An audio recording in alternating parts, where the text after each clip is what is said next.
Hey guys, Amazing Ampharos here, picking back up with Final Fantasy IV The After Years, where I'm finally ready to delve into the final dungeon.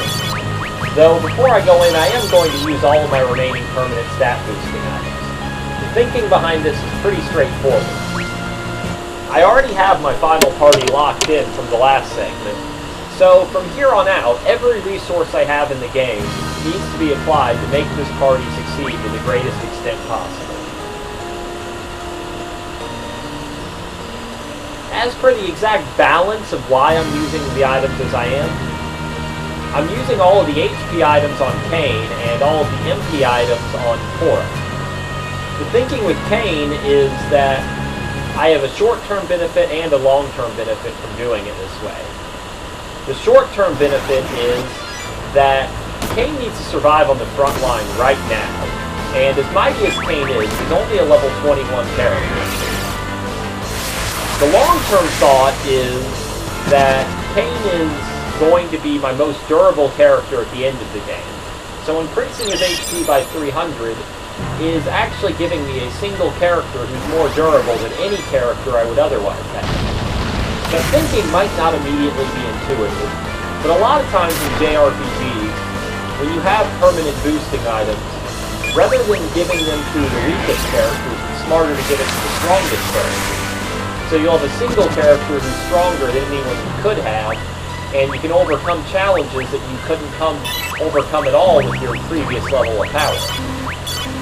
In this case, if I power up Kain's HP beyond its normal high peaks, maybe I'll be able to survive some target all spells that would have killed my entire party otherwise. Some of the later game bosses are extremely good at doing stuff like that. And to be honest, I can't completely know how much damage I'll take from these things or what my stats will be. So I just want to maximize my chances that at least one character will survive. Because obviously when an attack kills your entire party at once, it's really hard to win. The Porom MP thing is just a simple resource play.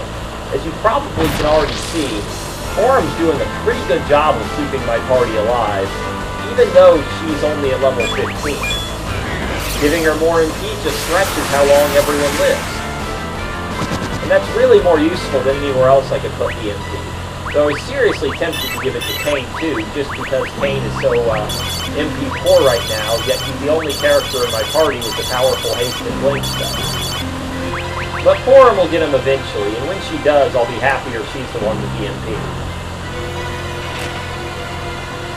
And as for navigating the dungeon itself, this is a pretty straightforward affair. This is just the same final dungeon from Final Fantasy IV except near. When I get to the end of the classic Final Fantasy IV dungeon, there's even more dungeon. The final dungeon in this game is a gift that just keeps on giving, but for now I'm just doing a mirrored version of the classic dungeon, which of course means I have a pretty strong idea where I'm going. And I really don't feel like fighting any random encounters, so Edge is just bailing me out while I loot the treasure. And in this particular case, I'm actually taking a pretty big detour for a marginal treasure, as the Genji shield is not quite completely useless, but the Genji equipment in general is extremely underwhelming in this game. Now, if you're just playing this game casually, you probably immediately think the Genji equipment's pretty good, because it gives really high defense and magic against things. The problem with the Genji equipment is it doesn't give any fixed stat bonuses.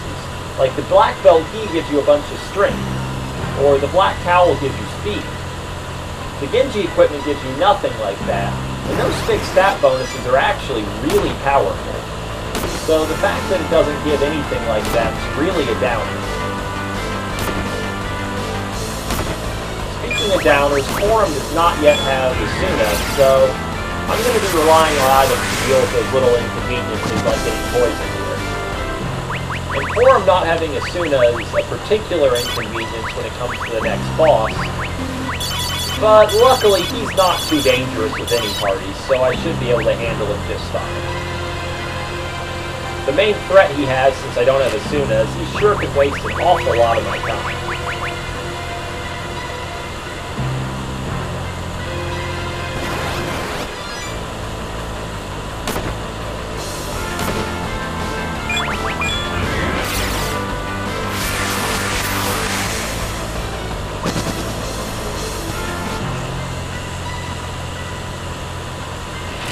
And the boss triggers as soon as you go through the store, so you definitely want to heal up before going in.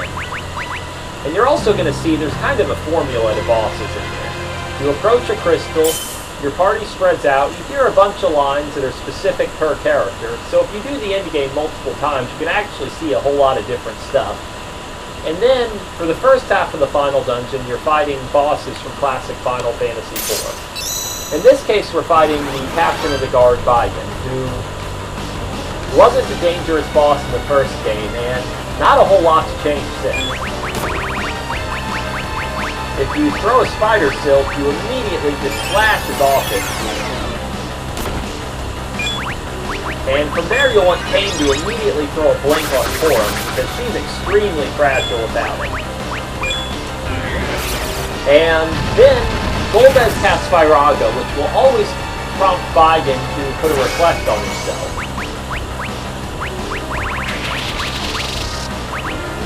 Oh, so much for that man. Baigan often paralyzes people, and I really have no easy way to deal with that. So I'm pretty much just going to hope he doesn't do it to any important characters.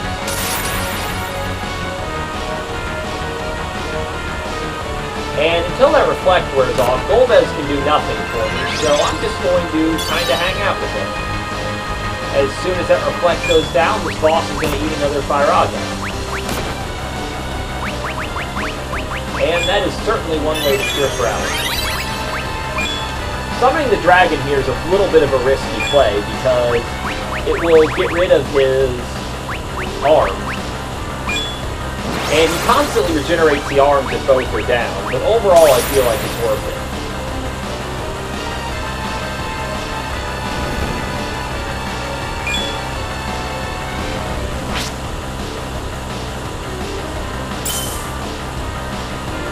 And that is a really powerful band that is actually the only unique band to this party that I haven't shown in previous segments.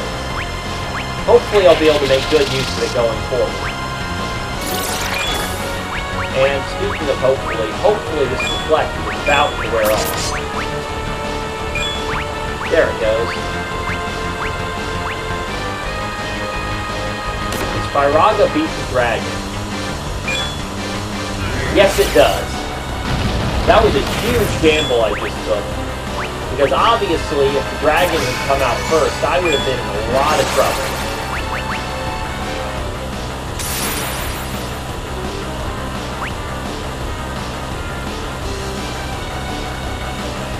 And here's the part where these arms both self-destruct on me, and hopefully they just target Golbez, which they did. Now, in an ideal world, Golbez would have died, and everyone would have gotten more experience other than him, but this is a pretty acceptable outcome.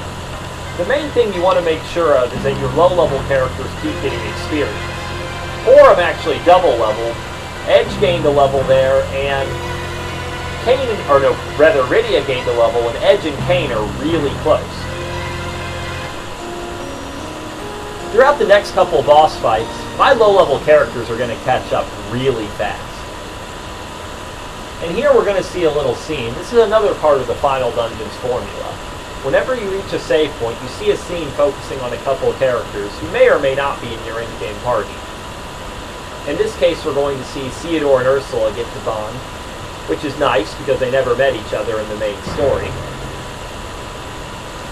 And when it's all said and done, they're going to pick up a band, which, if memory serves, it's pretty powerful if you happen to have Theodore and Ursula in your party, but of course I don't, so it doesn't do an awful lot for me.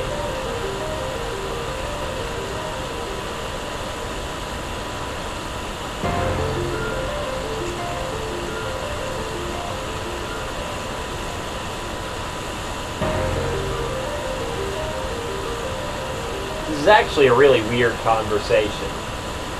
I'm not really sure where Ursula's coming from here. But, oh well.